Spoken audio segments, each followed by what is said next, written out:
Hello और खुशामदीद एक और लेक्चर में जिसमें हम बात करेंगे कि जावास्क्रिप्ट क्लासेस क्या होती हैं।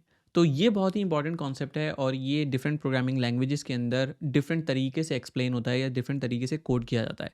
जब भी हम किसी क्लास की बात करते हैं तो हम इसको इस तरीके से समझ सकते हैं। फॉर एग्जांपल हमें बहुत सारे लोग फॉर एग्जांपल क्रिएट करने हैं या पीपल क्रिएट करने हैं। उसमें एक फॉर एग्जांपल यहाँ पर्सन 1 हो सकता है, ठीक है। हमारे पास पर्सन 1 यहाँ पे मौजूद है और इसी तरीके से हमारे पास पर्सन 2 हो सकता है। तो एक काम ये करते हैं कि जल्दी से ज़रा पर्सन 1 ड्रॉ करते हैं, ठीक है। और फिर हम पर्सन 2 ड्रॉ करेंगे and then we'll take it from there. और लेट्स से कि मैं इसको और इसको कॉपी कर लेता हूँ और हम यहाँ पे एक और पर्सन लेकर जा रहे हैं और एक और ये यहाँ पर लेकर आ रहे हैं। और फाइनली हम इसके जो है बॉडी भी बना लेते हैं ताकि ये अजीब सी चीज़ ना लगे। तो let's say this is a single person, ठीक है। हम इसको नाम देते हैं पर्सन ए, ठीक है। और फिर हमारे पास जो है वो यहाँ पे एक और पर्सन है जिसका नाम है पर्सन बी, ठीक है। इन दिस केस अगर इस पर्सन की कोई एट्रीब्यूट्स हैं, फॉर एग्जांपल जैसे कि इस पर्सन का एक नाम हो सकता है, ठीक है। इस पर्सन की कोई एज हो सकती है, इस पर्सन की कोई डेजिग्नेशन हो सकती है, ठीक है। इसी तरीके से इस पर्सन के कुछ जो है वो फंक्शंस भी हो सकते हैं। तो मैं ये काम कर रहा हूँ कि मैं इसके जो प्रॉपर्टीज़ हैं उसको हम एक डिफरेंट कलर देते हैं। Let's say we have them blue. और फिर हमारे पास कुछ मेथड्स हैं, जैसे फॉर एग्जांपल हमारे पास एक ग्रीट का मेथड है, इसी तरह एक वॉक का मेथड है और एक ड्रीम का मेथड है, ठीक है। लेट्स से ये हमारे पास मेथड्स हैं। अब क्या कहानी होगी कि मुझे जब भी इस पर्सन ए की ये फीचर्स चाहिए जिसमें कुछ प्रॉपर्टीज़ आती हैं और कुछ मेथड आते हैं, लेट्स कॉल दीज मेथड्स, ठीक है। ये हमारे पास मेथड्स आ गए और फिर हमारे पास ये जो है ये लेट्स से प्रॉपर्टीज़ आ गई, सही है। तो जब भी हम नेम एज डेजिग्नेशन और इन दोनों चीज़ों को हैंडल करेंगे और साथ ही हमें पर्सन बी का भी काम करना है, तो यही काम हमें पर्सन बी के लिए काम करना पड़ेगा। लेट्स से हमारे पास एक और पर्सन आता है पर्सन सी, इसके लिए भी मुझे यही काम करना पड़ेगा और इसकी नेम एज डेजिग्नेशन ये सारी और इसके फंक्शन भी हमें डिफाइन करने पड़ेंगे। लेट्स से हमारे पास ग्रीट का जो फंक्शन है उसको हम एग्जांपल के तौर पे लेते हैं कि हमारे पास ग्रीट का फंक्शन इटसेल्फ जो है वो है कुछ इस तरीके से कि ग्रीट का मेथड कहता है फॉर एग्जांपल console.log और यहाँ पे हम कहते हैं for example this dot name. और इसमें दिस डॉट नेम जब हम लॉग करेंगे तो जो भी उस पर्सन का नाम है वो हमारे पास console log हो जाएगा। लेट्स से ये वो ग्रीट का फंक्शन है जो एग्जिस्ट करता है तीनों के अंदर। इसका मतलब है कि मेरे पास 3 डिफरेंट फंक्शंस हैं 3 डिफरेंट लोगों के लिए और सब के अंदर सेम कोड लिखा हुआ है कि आप कौन सा लॉग कर लो दिस डॉट नेम। क्यों? क्योंकि हमारे पास हर बंदा जो है वो एक डिफरेंट ऑब्जेक्ट है। तो जब हम ऑब्जेक्ट ओरिएंटेड प्रोग्रामिंग देखते हैं तो हम उसमें अक्सर ये देखते हैं कि हमारे पास जो भी चीज़ सामने आए हमारे, क्या वो एक ऑब्जेक्ट है, क्या वो एक चीज़ है और उस ऑब्जेक्ट की क्या क्या प्रॉपर्टीज़ हैं, क्या क्या खसूसियात हैं और क्या क्या मेथड्स हैं या क्या क्या फंक्शंस हैं। तो अगर हमारे पास पर्सन ए एक डिफरेंट ऑब्जेक्ट है, पर्सन बी एक अलग ऑब्जेक्ट है और पर्सन सी एक अलग ऑब्जेक्ट है, तो तीनों ऑब्जेक्ट्स जो है वो अलग अलग चीज़ें हैं और तीनों के फंक्शंस भी अलग अलग डिफाइन होंगे। तो हर जगह मुझे जाके हर पर्सन के लिए अब अगर मुझे 100 डिफरेंट लोग चाहिए तो 100 के लिए अलग फंक्शन बनेगा जो अलग मेमोरी के अंदर जाएगा, अलग जगह घेरेगा। और अगर ये 1000 हो जाएं, 10,000 हो जाएं, 20,000 हो जाएं, तो आप सोच सकते हैं कि क्या होगा। तो बजाय इसके कि हम सेम प्रॉपर्टीज़, और ऐसा भी हो सकता है अक्सर औकात कि किसी पर्सन में मैं डेजिग्नेशन मिस कर जाऊँ, किसी में मैं एज मिस कर जाऊँ, किसी में नाम ही ना हो। तो ये कैसे पता चले कि हर ऑब्जेक्ट पर्सन का जो है वो एक जैसा होगा और उसमें जो फंक्शनैलिटी है वो हमें बार-बार कोड नहीं करनी पड़ेगी, बल्कि हर पर्सन का सेम फंक्शन है तो हम एक ही दफ़ा उसको मेमोरी में लेके जाएँ। तो इसके लिए हम यूज़ करते हैं क्लासेस। हम ये काम करते हैं कि हम ये सारी जो प्रॉपर्टीज़ हैं, ये जो सारी वैल्यूज़ हैं, इसको हम ले जाते हैं और हम इसको क्लासिफ़ाई कर देते हैं। तो हमारे पास एक यहाँ पे बनेगी पर्सन की क्लास, ठीक है। पर्सन की क्लास क्या करेगी? पर्सन की क्लास को हम रेड से ले लेते हैं। पर्सन की क्लास में हम डिफाइन कर सकते हैं कि भाई हम कोड के अंदर लिख सकते हैं क्लास पर्सन, ठीक है। और हम पर्सन के अंदर ये सारी प्रॉपर्टीज़ डिफाइन कर सकते हैं कुछ इस तरीके से कि आपने बोला क्लास पर्सन और इसके अंदर आपने जो है वो प्रॉपर्टीज़ बताई एज, ठीक है। आपने बताया नेम, आपने बताया डेजिग्नेशन और फिर साथ साथ आपने फंक्शंस डिफाइन करना शुरू किए ग्रीट, ठीक है। और फिर इसके बाद ग्रीट का जो भी कोड है, फॉर एग्जांपल आपने यहाँ पे लिया console.log हेलो या हेलो के बजाय दिस डॉट नेम, ठीक है। तो अगर मैं इसको एज अ क्लास बना लूँ तो अब मेरे पास ये पॉसिबिलिटी है कि मैं इसके कितने भी ऑब्जेक्ट क्रिएट कर सकता हूँ और हर ऑब्जेक्ट के अंदर ये सारी प्रॉपर्टीज़ मौजूद होंगी और ये सारे फंक्शंस मौजूद होंगे जो भी मैं यहाँ पे लिख रहा हूँ। लेट्स से हमने ग्रीट की बात की, सिमिलरली हमने बात की थी एक वॉक का मेथड था, ठीक है। इसी तरीके से हमारे पास एक ड्रीम का मेथड था, तो हमने यहाँ पे बोला ड्रीम और हमने यहाँ पे बोल दिया फॉर एग्जाम्पल वॉक, और यहाँ पे आप कोई भी कौन सा लॉग लिख सकते हो कि for example this dot name और आपने यहाँ पे स्पेस ले लिया और बोला इज़ वॉकिंग, ठीक है।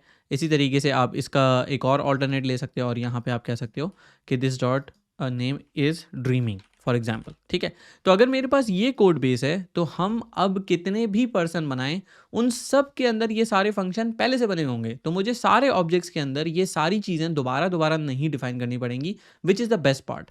तो अगर मैं इस चीज़ को कोड करने जाऊँ तो कैसे करेंगे? पहली चीज़ तो ये कि अभी तक जो मैंने यहाँ पे बनाया, आई एम होपिंग कि ये एक्चुअल वैलिड जावास्क्रिप्ट कोड होगा, तो इसको चला के देखते हैं। तो अगर मैं इसको पेस्ट करूं और मैं थोड़ा सा जूम आउट करूं तो आपको नजर आएगा कि ये क्लास पर्सन की हमने बनाई है, जिसके अंदर एज की प्रॉपर्टी है, नेम है और डेजिग्नेशन है।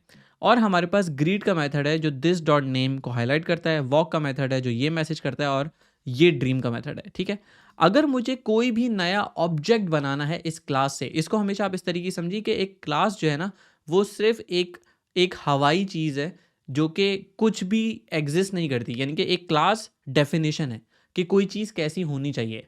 ह्यूमन एक क्लास है, लेकिन अगर मैं कहूँ एसन, तो एसन एक ऑब्जेक्ट है जो वाकई एग्जिस्ट करता है, लेकिन ह्यूमन एब्स्ट्रैक्शन है, एक कॉन्सेप्ट है, एक क्लास है। हम ह्यूमन के कहते हैं कि 2 हाथ होने चाहिए, 2 पैर होने चाहिए, 2 आँखें होनी चाहिए, 2 कान होने चाहिए। ये डेफिनेशन ऑफ ह्यूमन है कि उसकी क्या क्या प्रॉपर्टीज़ हैं। ह्यूमन की फंक्शनैलिटी होती है वॉकिंग, ड्रीमिंग और टॉकिंग। लेकिन अगर हम कहें कि ये एक ह्यूमन है तो वो पर्टिकुलर थिंग जो है वो ऑब्जेक्ट होती है। तो इसी तरीके से अगर मुझे पर्सन क्रिएट करने हैं तो मैं यहाँ पे जाके बोलूँगा कॉन्स्ट पर्सन ए इक्वल्स, और अब मैं न्यू करके एक नया ऑब्जेक्ट बना सकता हूँ इस क्लास से। तो मैं यहाँ कह सकता हूँ न्यू पर्सन, और मैं यहाँ पे सिर्फ इतना कहूँ तो मेरे लिए एक नया पर्सन बन गया जिसके अंदर ये सारी प्रॉपर्टीज़ मौजूद हैं, जिसके अंदर ये सारे फंक्शन मौजूद हैं। मुझे कैसे पता? मैं जाके यहाँ पे कॉन्सोल डॉट लॉग कर लेता हूँ। मैं करता हूँ कॉन्सोल डॉट लॉग पर्सन ए, ठीक है। अब आप देख रहे हैं यहाँ पे ये लिखा हुआ आ गया पर्सन, और अगर आप इसको गौर से देखें तो यहाँ पे आ गया प्रोटो। अगर मैं इसको प्रोटो को एक्सपेंड करूँ तो आप देख रहे हैं इसके अंदर ग्रीट का फंक्शन भी है, वॉक का फंक्शन भी है, ड्रीम का फंक्शन भी है, सही है। तो ये सारी चीज़ें इसमें मौजूद हैं। अब अगर हम बात करें एक्चुअली इसकी प्रॉपर्टीज़ की, तो जब हम कोई पर्सन क्रिएट करते हैं या हम कोई नया ऑब्जेक्ट बनाते हैं और उस ऑब्जेक्ट के अंदर कोई ऐसी चीज़ हो जो हर पर्सन में मुख्तलिफ होगी, जैसे कि नाम हो गया, डेजिग्नेशन हो गई, एज हो गई, ये वो चीज़ें हैं जो हर पर्सन की अलग अलग हो सकती हैं, ठीक है। सारे पर्सन की सेम तो नहीं होगी, लेकिन ये ग्रीट का फंक्शन सबका सेम है। सब जो है वो बोलेंगे कि भाई मेरा नाम ये है, ठीक है। आप यहाँ पे बोल सकते हो फॉर एग्जाम्पल, इसको हम कह सकते हैं हेलो आई एम, तो hello comma I am space और फिर यहाँ पे आप प्लस ले सकते हो और दिस डॉट नेम। आप चाहो तो यहाँ पे इंटरपोलेशन भी इस्तेमाल कर सकते हो जो कि टेम्पलेट डिटेल से स्टार्ट होती है। तो आप कुछ इस तरीके से कह सकते हो कि भाई दिस डॉट नेम आ गया, आप इसको प्लस प्लस हटा दो यहाँ पे, और यहाँ पे आप जो है वो डॉलर और ब्रैकेट्स के अंदर यहाँ ले सकते हो। तो अब ये मेथड जो है ये इस तरीके से, अगर मैं इस पर्सन ए का नाम कौन-सा लॉक करवाना चाहूँ और मैं यहाँ पे कहूँ पर्सन ए डॉट ग्रीट, तो क्या होगा? तो इस केस के अंदर क्या काम होगा? कह रहा है हेलो आई एम अनडिफाइंड। क्यों अनडिफाइंड? क्योंकि इस पर्सन का जो हमने क्रिएट किया है उसका नाम तो कभी भी असाइन ही नहीं हुआ, ठीक है। तो जब भी हमारे पास कोई ऐसी चीज़ होती है जो हर ऑब्जेक्ट के अंदर अलग होगी तो उसको हम रखते हैं एक कंस्ट्रक्टर फंक्शन के अंदर, ठीक है। कंस्ट्रक्टर फंक्शन क्या होता है? कंस्ट्रक्टर फंक्शन उस वक्त कॉल होता है जब एक नया ऑब्जेक्ट क्रिएट हो रहा हो या बन रहा हो। तो जब भी हम कोई नया पर्सन क्रिएट करेंगे तो हम उसका कंस्ट्रक्टर फंक्शन कॉल करेंगे, ताकि हम उसको जो भी अलग अलग वैल्यूज़ देनी होती हैं जो एक दूसरे से अलग होंगी वो हम यहाँ फंक्शन में दे सकें।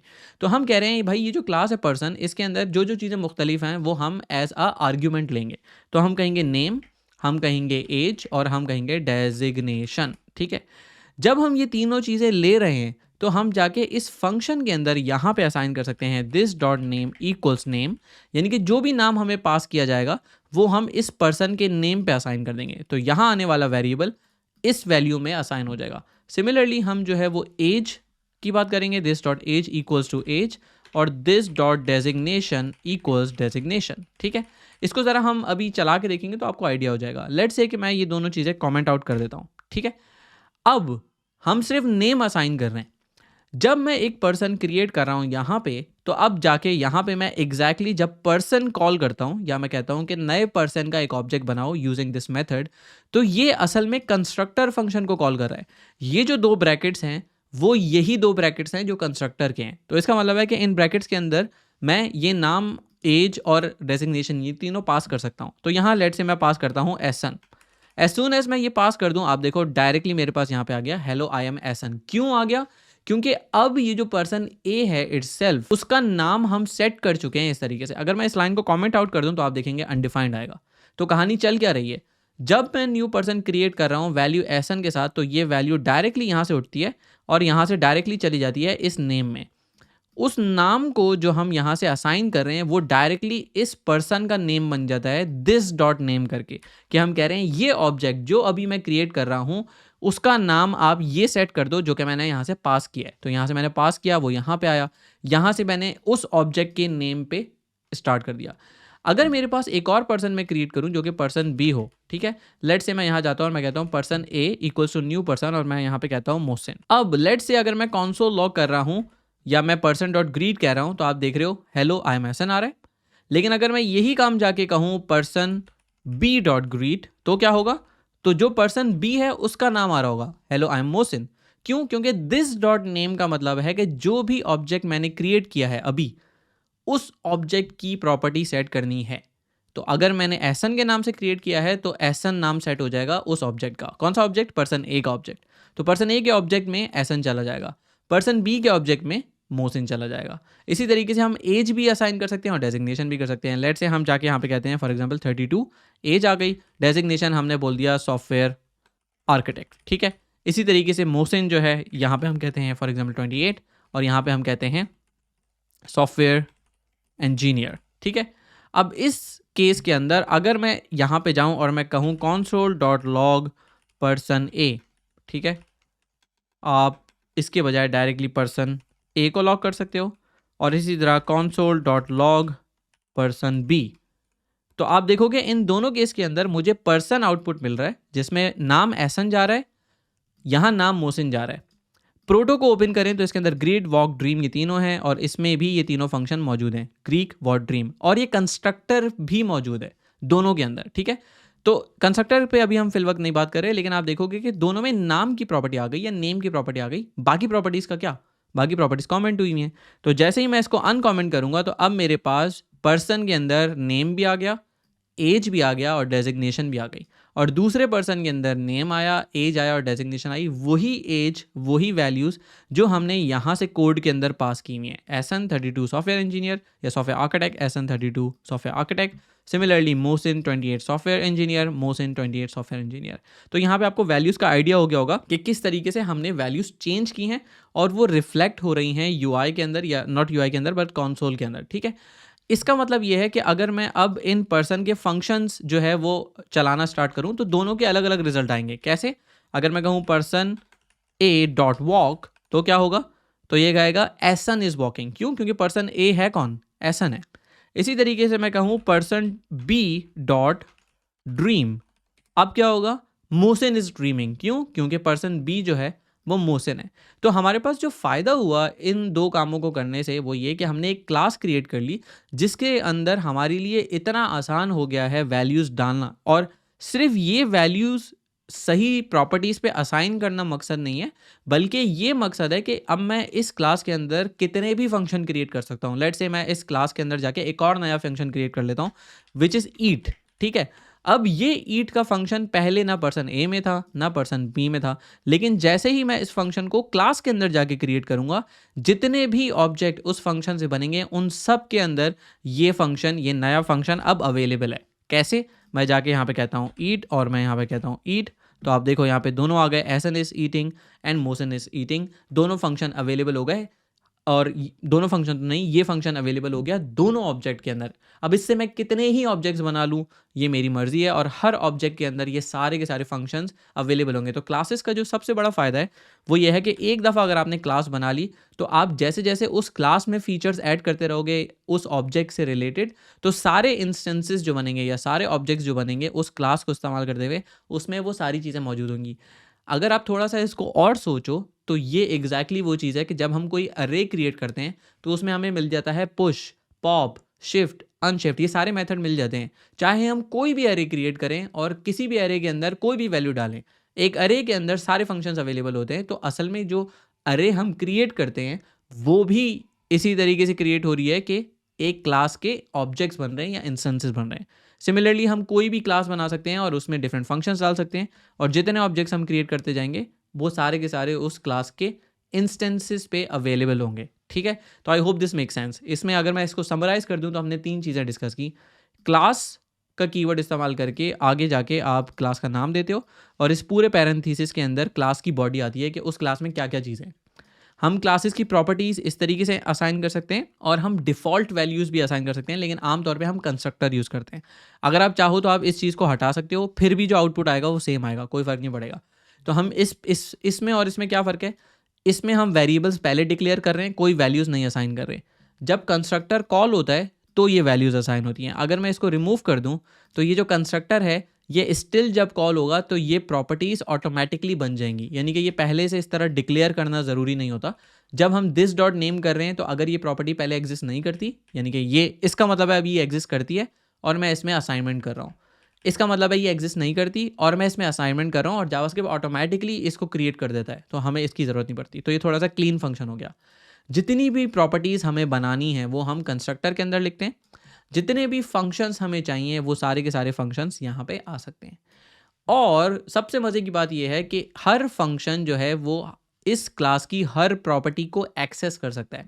जैसे कि आपने देखा ग्रीड के अंदर हमने बोला दिस डॉट नेम की जो प्रॉपर्टी है या नेम की जो प्रॉपर्टी है वो हर फंक्शन में अवेलेबल है। इसी तरीके से अगर मैं यहाँ पे बोलूँ फॉर एग्जांपल रूटीन का मैं एक फंक्शन बना लेता हूँ, जिसमें होगा क्या, जिसमें ये हो सकता है कि आप पहले कॉल करो दिस डॉट ड्रीम, ठीक है, फिर दिस डॉट वॉक, फिर आपने कहा for example this dot greet, ठीक है, और दिस डॉट ईट।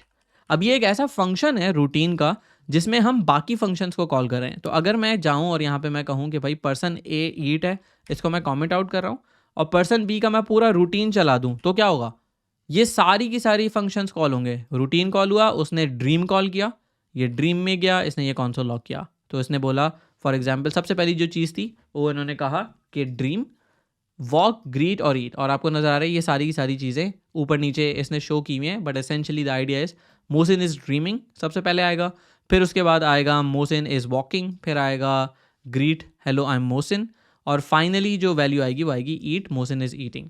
अगर हम इस फंक्शन को, इन सारी चीज़ों को Node.js के अंदर रन करें तो आपको एक्चुअली नज़र आएगा। तो हम एक काम करते हैं, इसको ज़रा रन करते हैं Node.js पे ताकि आपको थोड़ी सी क्लैरिटी आ जाए, या इवन ब्लूपर, या इवन अगर हम जाके यहाँ पे ब्राउज़र के अंदर इसको रन करें तो भी हमें आउटपुट नज़र आ जाएगा। तो मैं यहाँ पे अगर इसको पेस्ट करूँ तो आप देख रहे हो क्लास पर्सन क्रिएट हो रही है, ये सारा काम हो रहा है, पर्सन ए हमने क्रिएट किया और पर्सन बी की रूटीन चलाई। तो अगर मैं ओके करूँ तो आप देख रहे हो पहले ड्रीमिंग हुआ, क्यों, क्योंकि दिस डॉट ड्रीम था यहाँ पे, फिर क्या आया मोहसिन इज़ वॉकिंग, क्योंकि फिर दिस डॉट वॉक था, फिर क्या आया हेलो आई एम मोहसिन, क्योंकि दिस डॉट ग्रीट था, मोहसिन इज़ ईटिंग। इसी तरीके से मैं जाके अगर यहाँ पे क्लियर करूँ और मैं पर्सन ए डॉट रूटीन चला दूँ तो आपको वही सारे दिखेंगे, ड्रीमिंग, वॉकिंग, हेलो, ग्रीट हो रहा है यहाँ पे और ईटिंग हो रहा है। और किसी भी पॉइंट पे आप पर्सन ए अगर देखते हो तो पर्सन ए के अंदर ये ऑब्जेक्ट मौजूद है जिसके अंदर ये 3 वैल्यूज़ हैं, प्रॉपर्टीज़ हैं, और फिर ये सारे फंक्शंस हैं, ड्रीम, ईट, ग्रीट, रूटीन, वॉक। एक चीज़ जो समझने वाली है वो ये है कि जो फंक्शंस होते हैं किसी भी क्लास के वो आपको प्रोटोटाइप ऑब्जेक्ट के अंदर नजर आएंगे, लेकिन इसमें बहुत ज़्यादा डिटेल्स में जाने की ज़रूरत नहीं है। जब आप इसको डीबग कर रहे होगे तो आपको डायरेक्टली यहाँ पे नज़र नहीं आएंगे, तो अक्सर लोग परेशान हो जाते हैं कि ओ ग्रीड फंक्शन कहाँ गया, तो वो प्रोटोटाइप के अंदर नज़र आएगा। इसी तरह आप पर्सन बी को देखोगे, पर्सन बी, तो पर्सन बी इटसेल्फ आप यहाँ पे देख रहे हो मोहसिन है, उसकी वैल्यूज़ कम्प्लीटली डिफरेंट है, लेकिन उसके प्रोटोटाइप में भी ये फंक्शन है। अच्छा, एक चीज़ मैंने इस पूरे लेक्चर के अंदर शुरू में डिस्कस की थी कि अगर हमें मल्टीपल ऑब्जेक्ट्स बनाने हैं, जैसे कि हमने कहा पर्सन ए, पर्सन बी, और ये फंक्शन है जो सेम है, तो अगर हम 1000 दफ़ा डिफरेंट पर्सन्स क्रिएट करेंगे तो फिर 1000 की मेमोरी ली जा रही होगी, यानी कि 1000 मेमोरी लोकेशन पे एक एक नया नया फंक्शन बना होगा। जब हम क्लास के अंदर कोई फंक्शन बनाते हैं तो वो सारी चीज़ें नहीं होती, यानी कि हर ऑब्जेक्ट, हर पर्सन अपना अलग से ग्रीटर का या ग्रीट का फंक्शन या ड्रीम का फंक्शन नहीं लेके आ रहा, बल्कि पूरी क्लास का एक ही फंक्शन है एक ही जगह पे मेमोरी के अंदर। कैसे चेक कर सकते हैं? अगर मैं कहूँ पर्सन ए डॉट नेम जो कि एसन है, इसको मैं अगर ट्रिपल इक्वल्स चेक करूं पर्सन बी डॉट नेम, तो क्या ये ट्रू कहेगा? नहीं कहेगा। क्यों? फॉल्स। दोनों चीज़ें डिफरेंट है, एक का नाम एसन है, एक का नाम मोहसिन है। लेकिन अगर जाके मैं यहाँ पे चेंज कर दूं और मैं कहूँ पर्सन ए का जो ग्रीट फंक्शन है, क्या वो इक्वल है पर्सन बी डॉट ग्रीट के? तो आप देख रहे हैं ट्रू। देख रहे हैं ये क्या हो रहा है? और हमने इक्वालिटी वगैरह की जब प्रैक्टिस की थी तो हमने ये चीज़ डिस्कस की थी कि कोई भी चीज़ जो बूलियन हो, यानी कि ट्रू और फॉल्स हो, कोई भी चीज़ स्ट्रिंग हो या नंबर हो, इन सारी चीज़ों को जब हम कंपेयर करते हैं तो हम इनकी वैल्यू को कंपेयर करते हैं। जैसे एहसन एक स्ट्रिंग है, मोहसिन एक स्ट्रिंग है, दोनों की वैल्यूज़ कंपेयर होंगी, एक एक लेटर कंपेयर होगा। लेकिन जब हम किसी ऑब्जेक्ट को या हम किसी फंक्शन को कंपेयर करते हैं तो हम उन दोनों फंक्शंस को कंपेयर नहीं करते, बल्कि हम कंपेयर करते हैं उनकी मेमोरी लोकेशन को। इस ट्रू का मतलब है कि जो फंक्शन ये है एग्जैक्टली वही फंक्शन वो है। ऐसा नहीं कि दोनों सेम है या सिमिलर है, सिमिलर वाली बात नहीं हो रही। जो फंक्शन पर्सन ए का ग्रीट है, जिस मेमोरी लोकेशन पे वो पड़ा हुआ है, वही मेमोरी लोकेशन दूसरे फंक्शन की भी है, यानी कि इन दोनों के साथ जो फंक्शन ग्रीट है वो शेयर हुआ है। तो सेम फंक्शन पर्सन ए इस्तेमाल करता है, वही सेम फंक्शन पर्सन बी इस्तेमाल करता है।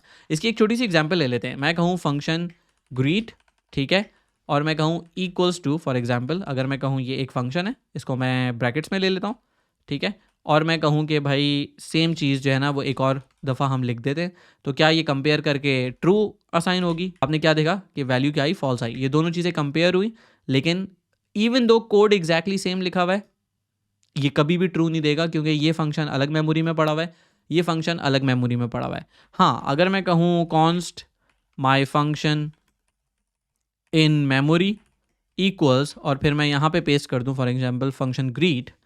अब अगर मैं कहूँ माई function in memory equals my function in memory, तो आपको ट्रू मिलेगा। इसका मतलब है कि क्योंकि हम सेम मेमोरी की बात कर रहे हैं इस फंक्शन की, तो ये ट्रू दे रहा है। इसीलिए जब हम करते हैं पर्सन ए डॉट ग्रीट और पर्सन बी डॉट ग्रीट और इनको कंपेयर करते हैं, तो हमेशा हमारे पास ट्रू आएगा। क्यों ट्रू आएगा? क्योंकि ये दोनों एग्जैक्टली सेम फंक्शन है, सेम जगह मेमोरी में पड़े हुए हैं। और ये बहुत इंपॉर्टेंट कॉन्सेप्ट है, शायद इंटरव्यू में आ जाए, शायद आपसे पूछा जाए, बट अगर आपको ये कॉन्सेप्ट समझ आया और यू वर लाइक क्या ज़बरदस्त बात बताइए, तो थम्स अप का बटन दबाइए और कमेंट में मुझे बताइए। That really helps the channel grow, and I hope this video was useful for you. Thank you, I will see you in the next video. इस वीडियो को देखने का बहुत शुक्रिया। अगर आपने ये वीडियो आखिर तक देख लिया है तो इस पर कमेंट कीजिए कि मैं ये वीडियो आखिर तक देख चुका या देख चुकी। ये कोर्स बिल्कुल मुफ्त है, तो आपके कमेंट से इस वीडियो को आगे तक पहुंचने में बहुत ज़्यादा हेल्प होगी। तो इस वीडियो को यहीं पर ख़त्म करते हैं। आप यहाँ पे देख सकते हैं अगली वीडियो। तो मैं आपसे मिलता हूँ अगली वीडियो में।